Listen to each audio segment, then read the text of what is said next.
Okay, let's just get straight into it. Formula One, the pinnacle of motorsport, the fastest cars on the planet, the sharpest engineers alive, and apparently the most flexible moral compass in the history of professional sport. Now, look, I genuinely love this sport, always have, but I'm not gonna sit here and pretend that something hasn't gone deeply wrong.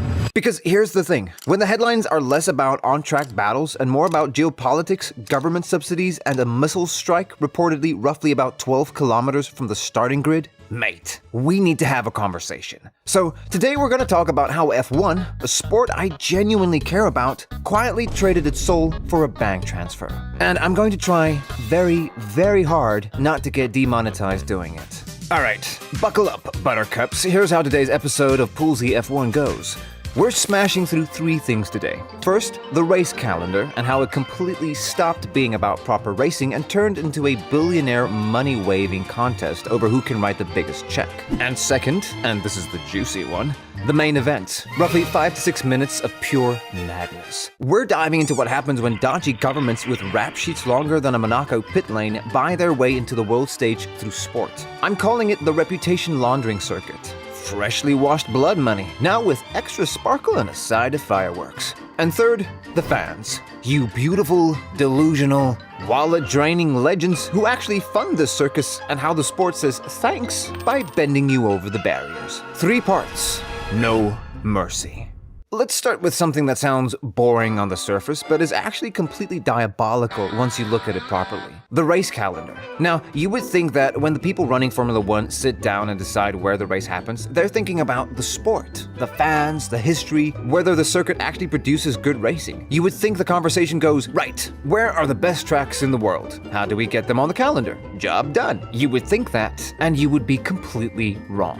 What actually happened is that the calendar has become a monopoly board. Every single square has a for sale sign on it. And the application process is nothing more than a bidding war wearing a suit. Whoever pays the most gets the race. It's genuinely that simple. Here are the numbers. Monza, Spa, Silverstone, legendary circuits, all of them. Between them, they've produced some of the greatest moments in motorsport history. They each pay something around $25 million a year in hosting fees. Painful, but fine. Now, the 5 newest circuits added to the calendar, want to guess what several of them pay? $55 million. Double. They pay double what Monza pays. And before you go, oh, well, so what? More money is good, right? Here is what it actually means in practice. Circuits like Zandvoort, brilliant racing, incredible atmosphere. Fans who genuinely care are getting removed from the calendar because they can't compete financially. The Dutch Grand Prix doesn't have a government paying its bills, so it's almost gone. Meanwhile, venues that do have entire governments writing their checks keeps getting races year after year. No questions asked. I love F1, but let's not pretend this was ever a sport for normal people. Actual princes and nobility used to race on the grid. The networking at a paddock in the 1960s must have been genuinely something else. Will Buxton, who you might know from Drive to Survive, described it perfectly. He said, European circuits are basically bringing a spoon to a gunfight because the newer venues, especially in the Middle East, have their full $55 million fee covered by their government. When you have that kind of money around, $55 million is barely a footnote in the budget. And here is what makes it genuinely embarrassing. You would forgive all this if maybe the circuits were at least exciting, if the racing was good, if the tracks produced battles worth watching, but they don't. Brand new circuits, unlimited budgets, and the best they could produce looks like it was designed by somebody who had never actually sat through a race. Endless money, and this is the lap you cooked up? I've seen better layouts in a multi-story car park. At this rate, I'm genuinely surprised we haven't seen an Afghanistan Grand Prix. Imagine it, built-in obstacles, completely unpredictable conditions, no safety car possible. Expect the unexpected does not even scratch the surface. To be fair, and I want to be fair, not every newer venue is a disaster. Baku is legitimately brilliant. Chaotic, unpredictable, completely mad. They call it expect the unexpected, and honestly, they earn that every single year. But Baku is the exception, not the rule. The pattern is clear enough. More money, worse circuit. Better tracks disappear. Miami Miami and Las Vegas are here.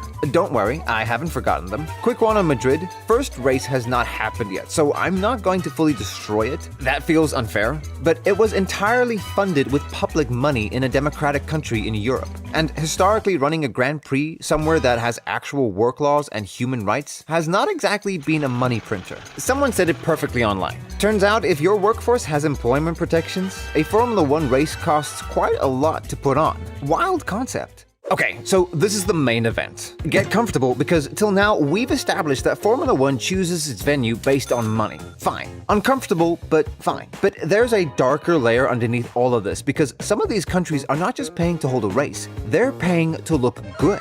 To get billions of people watching their flag on television and thinking, oh, seems like a normal place. Using sport as a very expensive distraction from what's actually happening at home. I'm presenting facts only. What you conclude from those facts is entirely up to you. I'm just someone who talks about cars, allegedly. Let's start with Bahrain, because it's one of the clearest examples and one of the earliest. Back in 2011, the country was in serious trouble. Massive anti-government protests, hundreds of thousands of people in the streets, hundreds of arrests. People were seriously hurt. People died. The 2011 Bahrain Grand Prix was cancelled. That was the appropriate response. But then 2012 arrived and the protesters asked for that race to be cancelled too. Their argument was straightforward. This race is giving the government a way to look stable and normal in front of the whole world while all of this is going on at home. They went directly to Bernie Ecclestone, who was basically the man running F1 commercially at the time, and told him, we will do everything in our power to disrupt this race and we cannot guarantee the safety of the teams, the drivers, or the fans. So what did Bernie do? Option A, took the threat seriously. B, threatened the 12 teams with financial penalties if they refused to race. C, went to the press and described the country as quiet and beautiful. Or D, all of the above. D.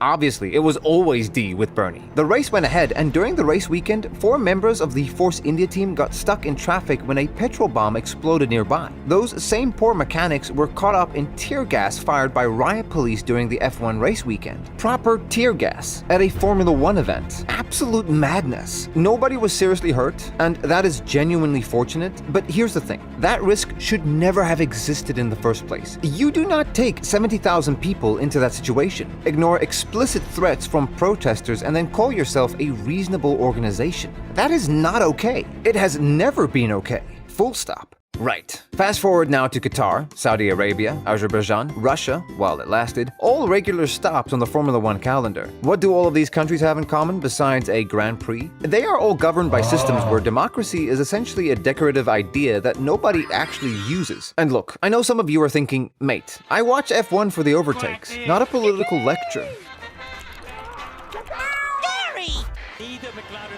I was just looking for the sports channel, Gary. I genuinely understand that, but here's the problem. Formula One has spent years and serious money telling the world it stands for something. Quality, diversity, human rights, we race as one. We race as one. Big campaigns, drivers wearing rainbow helmets, the whole production. You cannot hold up a "We Race as One" banner with one hand and cash a check from a government with a modern slavery problem with the other. You just can't do both of those things and keep a straight face. It is not a value system. It is a marketing campaign. Saudi Arabia, credible estimates say more than 2% of their population lives in conditions classified as modern-day slavery. 4th highest in the world. 4th. And F1 races there every single year. But the 2022 Jeddah Grand Prix is the moment that should have made everybody stop and ask serious questions. During the very first practice session, not even a race, a missile strike was reported around 12 kilometers from the circuit. 12 kilometers. Drivers said they could smell smoke inside their cockpits. Smoke from a missile during a practice session. F1 CEO Stefano Domenicali called an emergency meeting and the drivers were convinced to carry on racing. Now, I'm not going to tell you how exactly they were convinced because I quite like having a YouTube channel, but it was reportedly made very clear that leaving the country would become complicated in the event of a boycott. We race as one. 11 kilometers from a missile in a country with a documented slavery problem. Inspiring stuff. Domenicali's response? These partnerships help drive progress on human rights. Cutting these countries off would be negative for change, right? So, the strategy is keep rewarding the behavior and hope it improves? Outstanding logic. Genuinely groundbreaking parenting strategy. If someone was paying me 20 million a year, I would probably say very similar things, to be completely honest with you. The last time I was this focused on anything was when Alonso was still winning races regularly. That is how much this matters to me. Now, Rwanda. This one actually got me. In 2024, the FIA, the governing body of Formula One, held its annual prize-giving ceremony in Kigali, the capital of Rwanda. Seems random, right? It's not random at all. Rwanda's president, Paul Kagame, has been in power for 26 years, and his apparent plan is to mark that by building a Formula One circuit in one of the poorest countries on the planet. 26 years in power. We have our own versions of this situation where I'm from, and I genuinely cannot say more than that. The less I elaborate, the better for my personal safety. Let's just say the aliens would arrive before I finish that sentence. The project reportedly costs over $1 billion in a country where nearly 40% of the population already lives below the poverty line. $1 billion on a racetrack for a sport that already has a South African circuit being renovated right now, with real potential to host a Grand Prix in the coming years, in an actual democracy, with actual fans and proper infrastructure. But F1 is not talking about South Africa at all, because South Africa cannot write a bank check from a government account. And that right there tells you everything you need to know about how the sport really makes its decisions now. Side note, South Africa has got a proper racing soul, passionate crowds, and a circuit upgrade that could actually deliver without any shady strings attached. Yet, here we are, chasing billion-dollar vanity projects in weird spots while a solid, genuine option sits right there ready to go. Absolutely criminal oversight if you ask me. The last part, and this one hits close to home because it's about the people who actually pay for all of this, the fans. Cast your mind back to the 2021 Belgian Grand Prix. If you remember the race in vivid detail, I'm genuinely impressed because there was almost nothing to remember. The whole event was 3 laps behind a safety car. 3 laps, completely undrivable conditions, torrential rain, and that was it. 75,000 people stood in the rain at Spa-Francorchamps, one of the greatest circuits in motorsport history, for 3 laps of absolutely nothing. But here's the part that should make your jaw drop. Those 3 laps were just barely enough, just barely, to satisfy Formula One's sporting regulations, aka the contractual requirement for a race to have officially taken place, which meant that not a single one of those 75,000 people received a refund. Not one. Not €1 back. We put the fun in no refund. Now, to be completely fair, and I want to be fair here, Formula One did give every single attendee something in return. An F1 TV subscription pass. Maybe some other cute goodies. Which, considering some of those fans had spent hundreds, some of them thousands of euros on tickets, travel, and hotels, yeah, a streaming pass and some freebies. I'm genuinely moved. The generosity is overwhelming. By the way, that was sarcasm, just to make sure we're all on the same page. Oh, and as a little bonus, Spa-Francorchamps no longer has a permanent place on the calendar going forward. One of the absolute greatest circuits in motorsport history, a track that has produced legendary racing for generations. No guaranteed slot. But I'm sure that whatever government-funded street circuit ends up replacing it will be equally treasured by the fans for decades to come. And this is just one example. Ticket prices everywhere have gone completely stratospheric. Miami and Las Vegas, which we touched on earlier, have become less Formula One races and more branded content events where some cars happen to drive around in the background. Las Vegas especially feels so detached from the actual sport that it barely qualifies. But if someone will spend $10,000 on a hospitality suite, nobody in charge is going to turn that down. The fans who built this sport, who stood in the rain for decades, who drove overnight to make qualifying, who painted their faces and knew every driver's career backwards, those people are being slowly and steadily priced out. And the sport they built does not appear to lose a single night of sleep over it.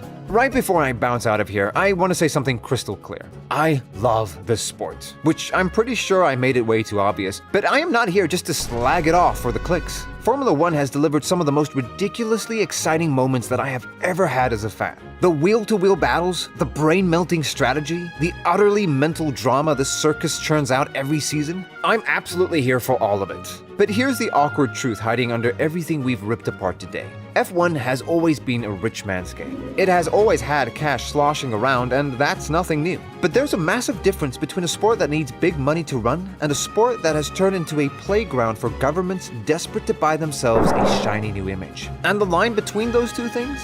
Yeah, F1 quietly hopped over it ages ago, without so much as a tweet. Every single dodgy venue we covered today, Qatar, Saudi Arabia, Russia, Rwanda, they all share the same story as Bahrain back in 2012. They paid top dollar. F1 grabbed the check with both hands, then stood proudly in front of a "We Race as One" banner, preaching about progress. Let that one sink in. The fans who actually built this madness deserve way better than 3 laps behind a safety car and a cheap streaming pass as a consolation prize. The proper old-school circuits deserve better than getting booted out by countries with bottomless oil budgets. And the sport itself deserves better than playing host in the world's priciest reputation washing machine. Because somewhere out there is a wide-eyed kid who fell head over heels for Formula One exactly like we did. Watching Spa turn into a swimming pool, Monza going flat out, or pure chaos that actually felt real. And if this keeps heading in the same direction, that kid is gonna grow up seeing missiles pop off 12 kilometers away while being told everything is totally fine. We race as one. Just not at Zandvoort anymore. Not with your refund, and definitely not near anything that smells like smoke. If you stuck around this long, genuinely thank you. Drop a comment, tell me I'm talking nonsense, tell me what I missed. Like the video if it gave you a laugh or a rage. And if you're not subscribed yet, come on, this is free. Unlike an F1 ticket. Unlike Las Vegas hospitality. Unlike those 3 pathetic laps in Belgium that cost some poor sod 300 euros and a soaked jacket. Greatest sport on the planet? Sort yourselves out.